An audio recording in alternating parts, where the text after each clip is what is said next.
highs in the mid-60s.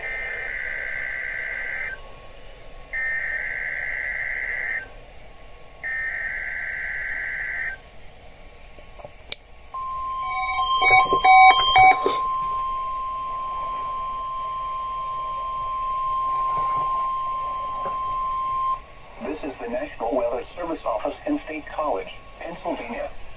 The tones you just heard were a test of the specific area message encoding and tone alert systems.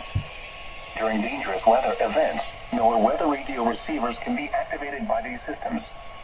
A message with information about a watch or warning would follow. Tests of these systems are normally conducted by the National Weather Service between 11 a.m. and noon each Wednesday. If there is a threat of severe weather, the test may be postponed until the next good weather day. Repeating, this was a test of the specific area message encoding and tone alert systems.